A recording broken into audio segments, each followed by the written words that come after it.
my name is Master John Salvaggio. I represent the American Vadha Kempo system. I'm also the founder of this concept. Today, we're going to show you some basic concepts dealing with arc displacia relative to hand technique.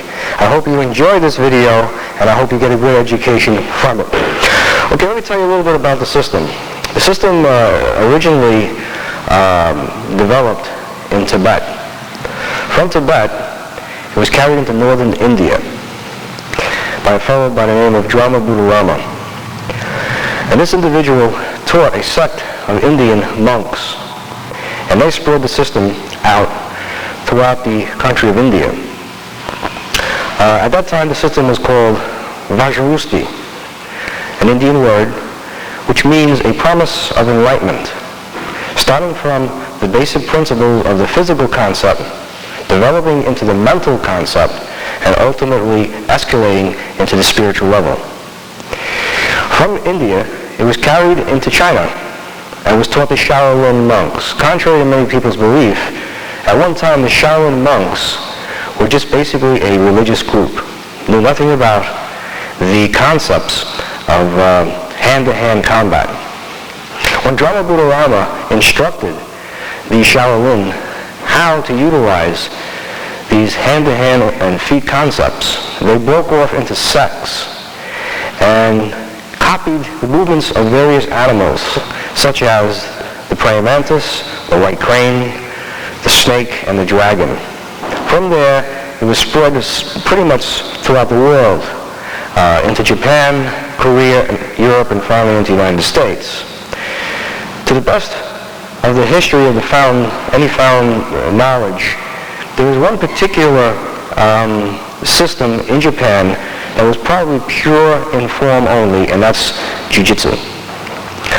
So basically that's how these fighting arts originated and came about to our present day fighting.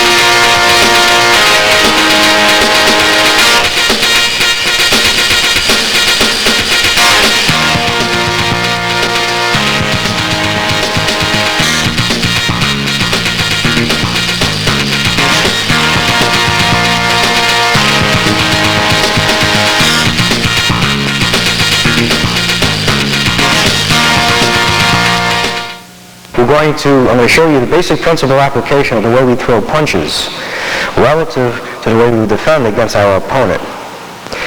And my students here, Paul, Frank, and John, would be my UKs or practice partners. They will get into various attitudes, and I'm going to break down and principally show how each technique is utilized relative to the technique. Okay? Right-handed attitude. Okay, here we're showing the basic punch, how it's thrown. Primary arc is here. This is the shoulder. This is the secondary arc, which is the hip. The primary arc has influence over the punch or any type of hand techniques that we get involved in. The secondary arc primarily has influence over the kicking aspect. But at times, we learn or use to combine both the primary, the secondary, and even the major arc, which I'll speak about later on. As John throws the reverse punch, he's striking with the first two knuckles here. His watch-over technique is here, not at the chamber point at the hip. Demonstrate that, John? We do not chamber our technique from there. Our technique is here always. In the event we go up against a smart fighter in the street, he may be a boxer. Throws the punch. When you hit somebody with a punch, not necessarily all the time does this particular person will not be able to hit you back. He could also hit you with a counter punch. This is main reason why we have the watch-over technique. Getting back down to the extension point, when we throw the reverse punch, we come off our heels. But before we do that, we're moving our lead foot over to the side to substantiate the stance and the balance relative to the punch. Coming off the heel applies to the hip, applies to the primary, which is the shoulder, and ultimately puts the full extension behind the punch itself. From a side view, you can see how the punch is being thrown relative to the primary arc, which is the shoulder, relative to the punch, striking with the first two knuckles. If it's a reverse punch technique, his watch over is here protecting his upper extremities. The secondary arc is in direct relation to the extension coming off the heel. Here is where all our power is. From here, as he leans into the punch, making sure that that lead foot steps over. If this foot were, to stand here, and I would go through the whole concept and throw the punch without moving this foot over, I would find myself off balance. But by moving the foot over, applying the basic parry off the lead, and coming into the reverse punch from here, utilizing the watch over technique relative to the punch with the extension coming from the heel. Okay, what we're going to demonstrate here is the actual reality of the defense against the reverse punch with the step parry and then counter punch. Ready? Again. Ready? One more time. Ready? Okay, now if you notice if we do it from one attitude, we can switch our attitudes. And the same concept on the opposite side. One. Again. Two. One more time. Three. Good. Okay, what we're demonstrating here is that everything we do from the right, we also do from the left. So in essence, we're becoming ambidextrous fighters. Most of karate styles today, and in no way am I knocking them, everybody's good at what they do, but I believe that it's better to fight ambidextrous and switch from one attitude at one point to another. Also, on the balls of the feet, as we move, come with the kicks, rather than from here. It's more of a reality or hands-on type of a technique. We move from here. Bobbing and weaving, moving our legs relative to our hands. And this, of course, is all interrelated with the primary, secondary, and major arc system. And that's basically how we utilize the parry in retrospect to the feet, always making sure that the feet complement the hands. Right now I'm going to show the upgrade to the basic principle that was shown earlier. So I'm going to have my students at this point move into a right-handed attitude. 1, 2, 3, 4. Back to the left. Left-handed attitude. Ready? 1, 2. Okay, you see here on the beginning concept that I showed earlier, the punch is thrown, the extension is off the rear foot, the watch over is being utilized, and the impact is here. Now we're going to escalate this and improve upon it by moving in with the inside middle block. From this point, we're blocking the opponent's punch, round punch technique. Coming with a direct punch off the lead, okay, from the inside middle block. This is our direct punch, anything off the lead. Again, we're leaning into the technique with the heel, coming over, indirect punch from the rear with the watch over. Let's try it again, guys. Ready? On the right. Right-handed attitude. We're going to put it all together with one technique. Ready? On the left. Ready? Check it out. Okay? At this time, we're going to graduate now into an even more evolved technique, which is referred to as the cross parry. Okay, right-handed attitude. Step basic parry. Over the top, cross parry into the cat stance. Roundhouse kick. Direct, indirect punch. Left. Ready? Step basic parry, cross parry, over the top, roundhouse, direct, indirect technique. Okay. Let me go over the fine points of this. From the right-handed attitude, we step into the basic parry. It's imperative that it comes over the arm into the cat stance. The reason being, if I were to come underneath the arm, it would have brought me tighter to my opponent, and it would have cut away the effectiveness of using the legs. By moving from here over the top into the cat stance, brings me further from my opponent, at which time I can come with the roundhouse and then ultimately punch from the rear. Put it all together again from the right. Okay, we're going to put this all together now on a practical level and utilize it to one count. 1, 2, good. Now we're going to try from the left. Left-handed attitude, the same concept. 1, 2, okay, shake it out. Okay, we're going to apply this principle now to a reality principle, to whereas one person will be the attacker and the other person will be the defender. So I'd like to ask Frank and Paul to square off. Right-handed attitude. Now Paul's going to throw a reverse punch from here, at which time Sensei Frank is going to step and parry it. 1. At that time, notice his watch over technique. Notice his punch. Okay, on the left heel, his shoulder, and his hip. His watch over also is here, not here. Okay? Now, at this point, Sensei Frank is going to move into a cross parry. He's going to utilize the roundhouse kick from the cat stance. From there, he's going to utilize a direct punch and then an indirect punch.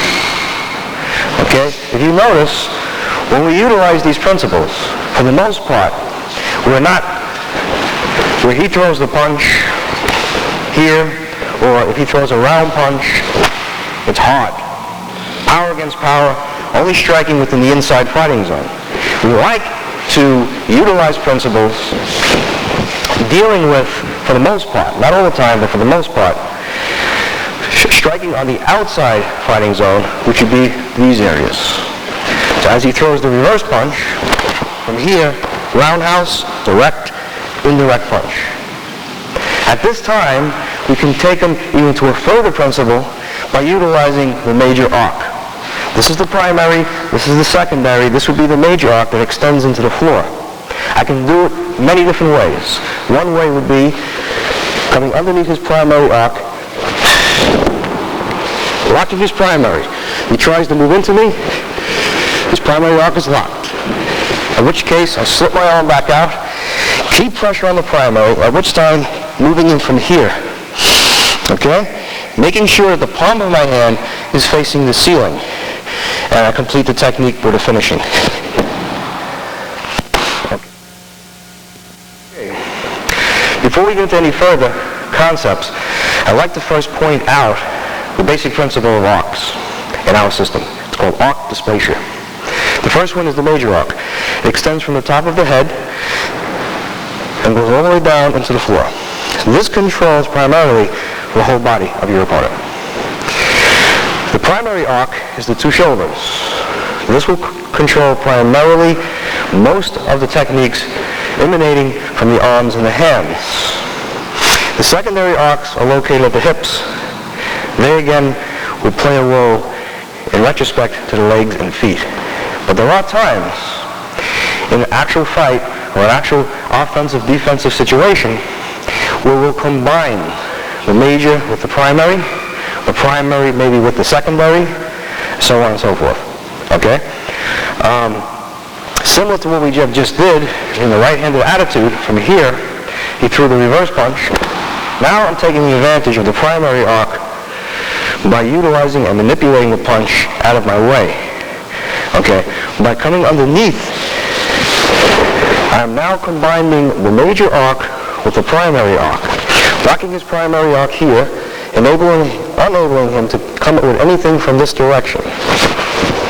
Okay? utilizing the major arc from here underneath the arm, flowing my energy up towards the ceiling. My feet, the attitude is going to change, retrospect, major arc takedown. From here. At which case, I have him here, locking his arc on the ground as well as up above, switching. Still, he's unable to come at me. Okay? I move from here, under the arm, under the neck, and I finish. If we find in a situation where you get a guy that may be a little hard to get under the neck, we simply grab him under the nose. Push the nose upward, the superior maxillary, enter again at the larynx, and choke him out. Thank you. Okay, now I'd like to explain, put it all together, on how we use primary arc relative to the major arc. What we're going to do here is Sensei Paul is going to come down with a hammer fist blow. I'm moving and evading around his particular technique. Notice I'm not coming into him like this. Power against power. Okay, if the man's a lot larger than me, a lot more powerful, you're talking about causing hematomes, you're talking about causing bruises and a lot of pain that you don't really necessarily need. What we do here, this is called the power arc. Anything that's shown from the rear. Anything that's utilized from the front, okay, is our lead concept.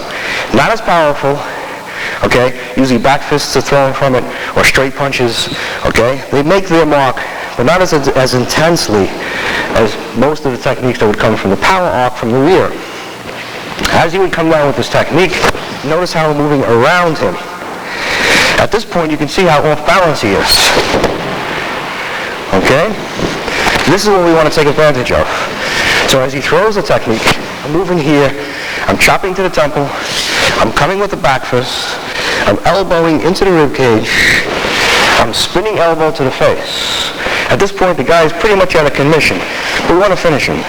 So what we do is manipulate the primary by bringing it under. I'm taking him at the major and bringing him down. At this point, I grab the mandibular, okay, and I just snap the neck. Okay, thank you. Mostly, if not all of these techniques, are utilized not only on the right side, but also on the left. So if the same concept happened here, you would throw the technique, evade him, strike, back fist, elbow, spinning elbow, moving in, eliminating the primary into the major, here, and slapping the neck. Okay? Another principle we have is what we call arc deflection. We're in a right-handed attitude, and Sensei Frank is going to step in with a downward chop. Notice how I'm deflecting his power, not only with the arm, but also with my entire body. We'll do that again. As he steps in, here, as he's applying pressure to me, watch what my elbow does. My body moves with it. At this time, I grab the hand at the wrist, come to the major. This is called a relative arc takedown. I put my hip up against his, my foot in back of his both existing feet, and we come back this way. In which case, I move from here to here, breaking the arm in the direction of the pinky, either against the upper thigh, or we could turn it to the torso, come down. If this ain't enough, we raise our pelvis, strike to the throat with the heel kick. This other concept here now deals with a similar principle, but the takedown is slightly different, more of an angle principle. He throws the round punch, I move from here, a direct punch to the face, indirect punch to the solar plex. I ride up the body with an uppercut. I step in, making sure the palm of the hand is facing the ceiling. At this case, I break the arm. I spin with the elbow technique. Notice what I do now with the primary. I'm going to manipulate the primary to whereas it's facing me sideways. In which case, I come from here to here at the carotid artery. I take him into me, I choke him out. Another concept.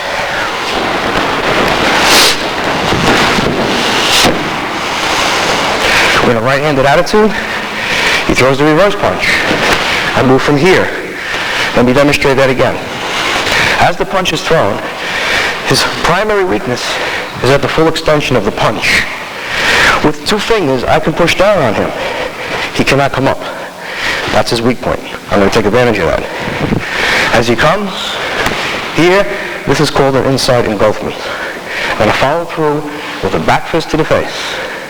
Shift, chop, punch. The chop is to the larynx. The punch is to the solar plex. Remember that I'm not stepping with it. I'm shifting. This foot catapults my body forward, while this foot sort of follows it from the lead to here. Courtesy, I grab the gi. Okay? I come again with a relative arc takedown. Okay. From here, come up. Left hand coming up, making sure the palm of the hand is facing the ceiling. My right hand comes here, same, palm facing the ceiling. I inch into his throat and lean forward. Another concept is referred to as our epons. Epon 1 looks something like this. He's going to throw a reverse punch. Now, being Frank is taller than me, it's going to be easier for him to strike me to my upper extremity, such as my face. When he does this, I'm going to parry his technique and strike him with a ridge hand to the throat simultaneously. Rubbing the hand, thumb into the metacarpals, fingers into the muscle of the thumb. I step, putting pressure on the wrist, pressure on the elbow. Striking the elbow into the ground, using it as a cushion for me so I don't injure my arm. Come back up, isolate his forearm, break the wrist.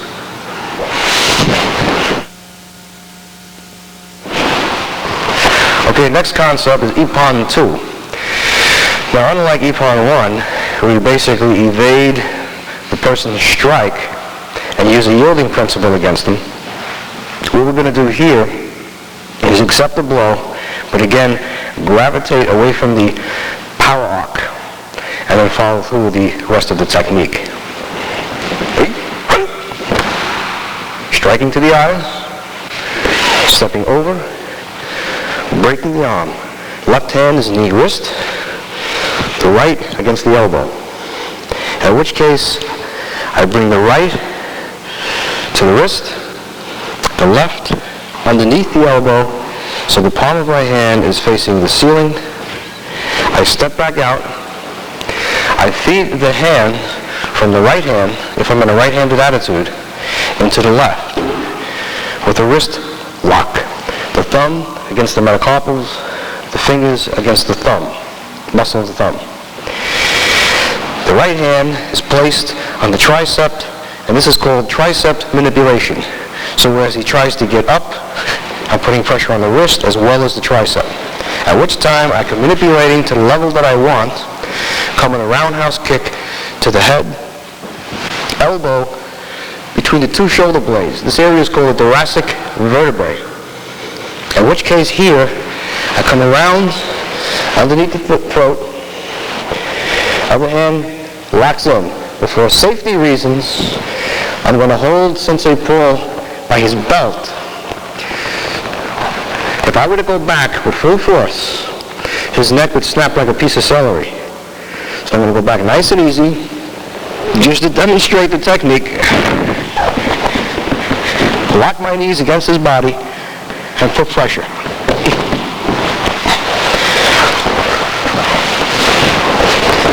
As you can see, how effective this particular hold is. You're not only applying pressure to the larynx and crushing the larynx, but you're also damaging the cervical spine. Okay? So it's very, very important that if you demonstrate this technique, make sure you do it with caution. Next concept.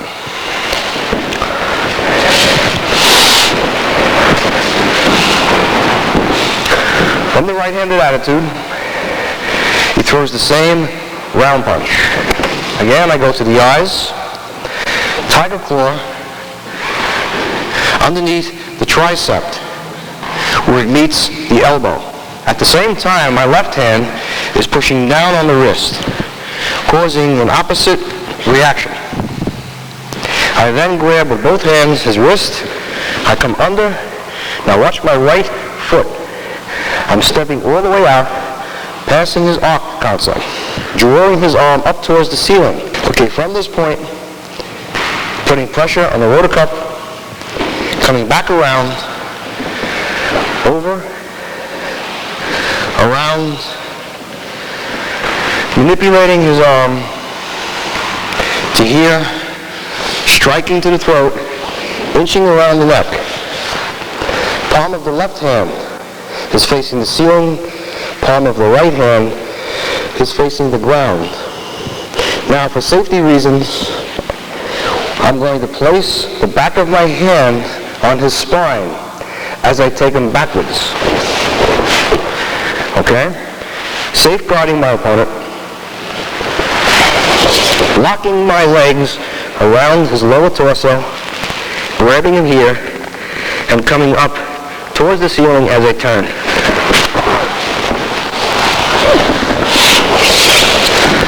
Again, very slowly.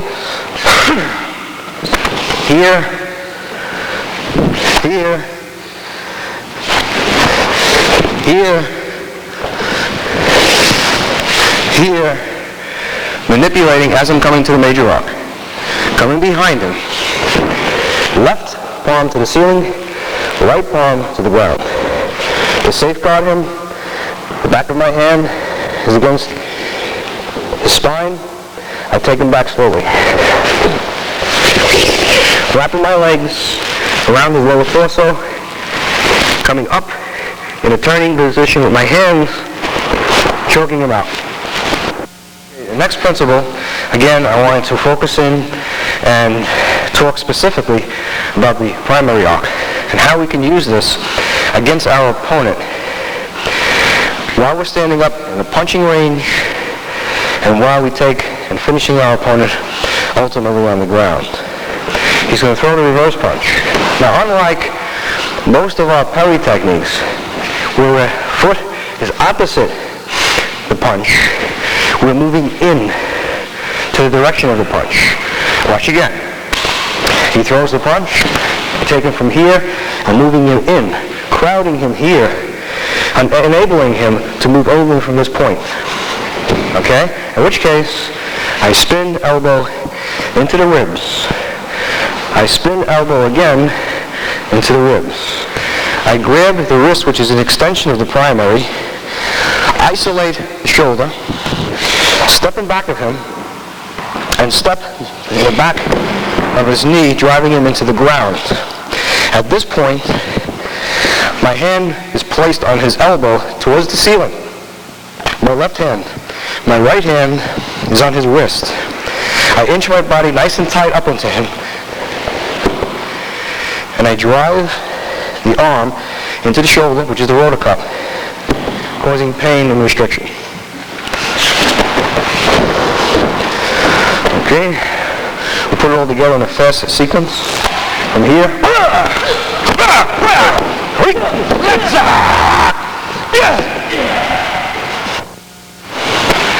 All right, the next concept is a upgrade on the technique that I exposed before. It's a final completion takedown dealing with the step parry punch, step round punch, direct indirect punch with the shoulder takedown, and then the final finishing technique on the ground.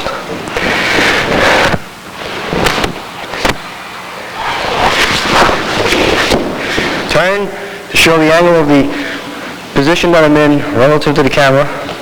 From here, locking up. You noticed that when I got him in this position, to here, what my leg is doing against his. As I come down with the shoulder technique, He can't move from the position where he's from. If I was here, it would put me more at a disadvantage and harder to get him down. So by me pulling my leg tight against him, he can't move. The only direction that he's going to go is down, locking his body up, sliding up, putting pressure on the shoulder rotor cup. The next concept I'll show will be relative to what we refer to as lead engulfment. This is where we engulf our opponent's power and redirect it to our advantage, to our opponent's disadvantage. Simply, if we're in an attitude from here and our opponent throws a back fist or a jab, we're coming out, over, and under and engulfing his power, redirecting it. So no matter how much force he's throwing, he's basically fighting against himself. The other side, he's throwing a punch again. I'm blocking him from here, but only for a second, feeling his arc, flowing him, redirecting his power, grabbing the primary arc, which is here, the shoulder, enabling him to throw a punch from here, a back fist from here, and for the benefit of the camera, if the man chooses to spin, I'm blocking him here. In which case, in which time, I can punch here, I can punch here, I can even switch control rocks and take his leg out like so. Okay?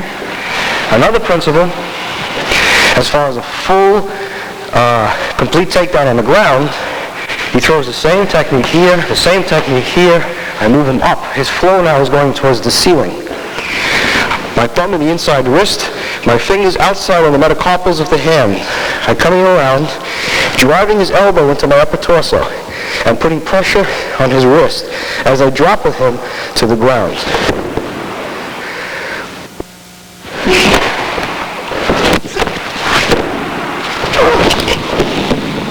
In a right-handed attitude, since Paul is going to throw a front kick, I'm going to take it from here, carrying the power this way, come underneath with the opposite hand, grab the primary, so he cannot come at me with any hand technique. I'm going to bring the power up and then direct it back. At this time, wrapping the right forearm underneath the calf muscle closest to the Achilles tendon. Placing the other hand here around the knee, my right foot and the upper thigh close to the groin, and sitting back.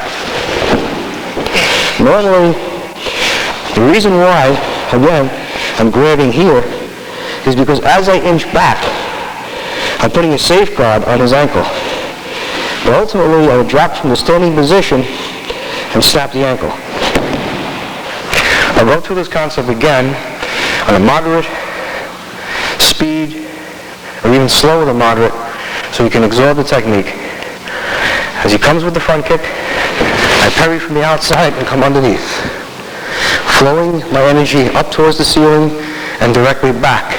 At the same time, isolating the primary arc, which is the shoulder. He cannot back fist me or come with a punch. At this time, I direct his power backwards, engulf the foot, my right forearm underneath the back where the Achilles tendon is. For courtesy procedures, I grab the gi bottoms where the knee is. I place my foot at the uppermost part of the thigh, closest to the groin. You notice when I come back, I'm not putting any pressure on his ankle because of this. This is the courtesy. Had I not do that, from standing up, I would have dropped completely into the technique and fell into the ankle, ultimately breaking the ankle. Okay. Next concept is Shearing technique number 1. This is a body technique where, again, we utilize the punching range, the grappling range, and the ultimate takedown on the floor. Ready?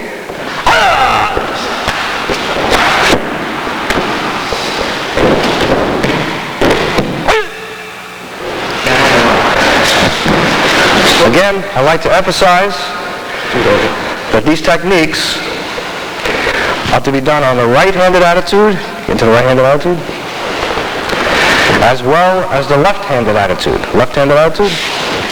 Now, left-handed attitude, the right foot is forward. Left foot is to the rear. The right hand is forward. The left hand is to the rear. Okay? Palms generally are facing out. The opposite attitude is just simply the opposite. The left foot is forward. The right foot is to the rear. The left hand is slightly forward. In retrospect to the right hand, both palms are facing out.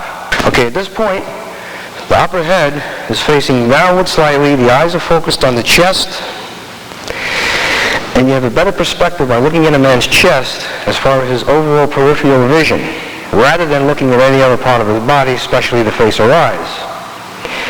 Our weight is distributed equally, 50% on both legs, rather than shifting our weight all the way to the rear or all the way to the front, enabling us to be able to be quick on our feet relative to what we have to do in regards to an offensive-defensive technique. At this point now, we're going to go through the shearing technique again for the benefit of the camera so we can view from another direction. Ready?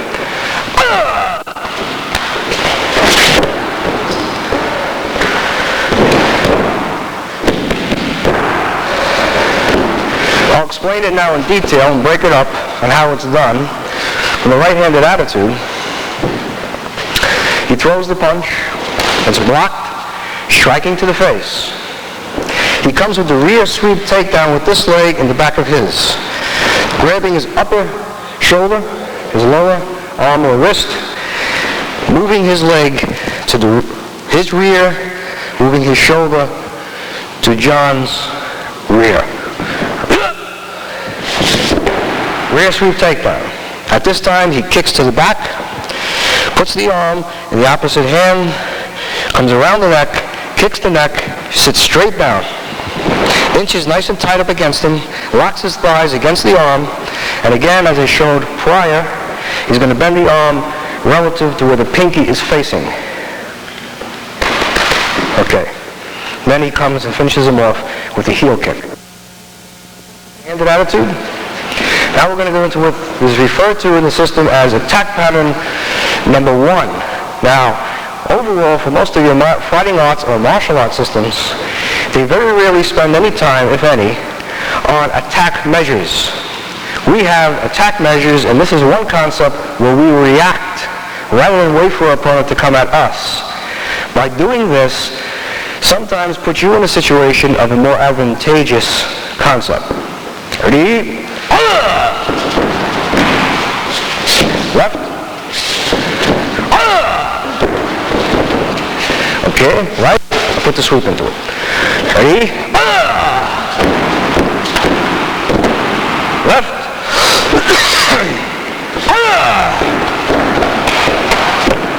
Good. Okay, now the concept with the extension of the primary. Grabbing the wrist. Ready? Left. Up. Okay, let me explain the breakdown of this. As they're in the right-handed attitude, Sensei John is going to come with a shifting technique towards Sensei Paul with a double finger lunge to the eyes. At this time, he's going to grab his primary arc, manipulate it towards me, and come around for the benefit of the camera,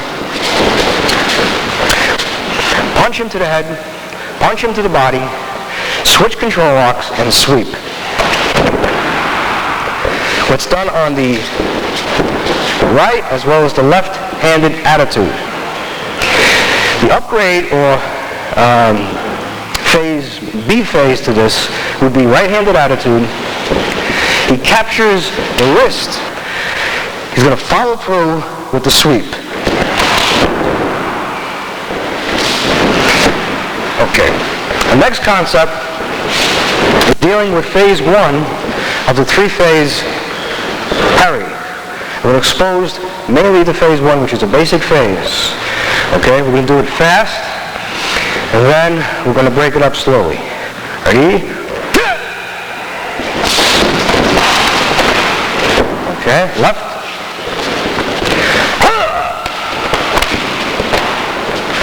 Okay, from the right.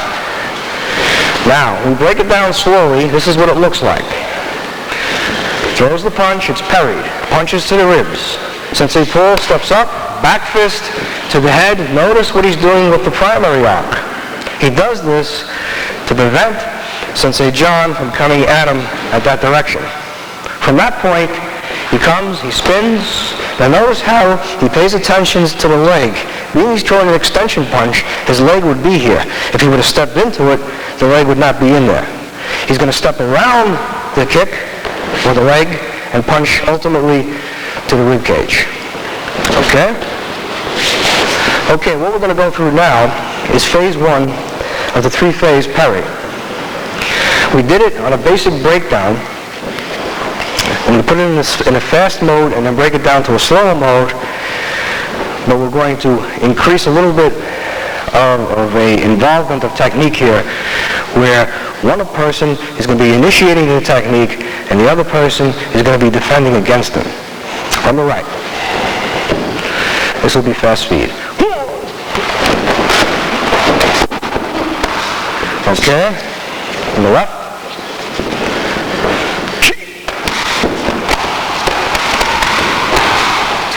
On the right.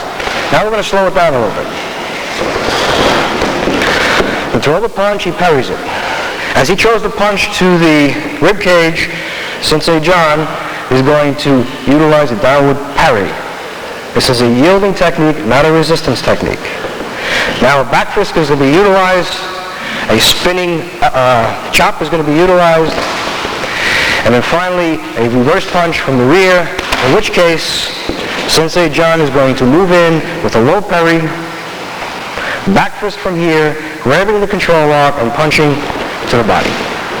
We'll try that again. Ready? From the right. Nice and slow.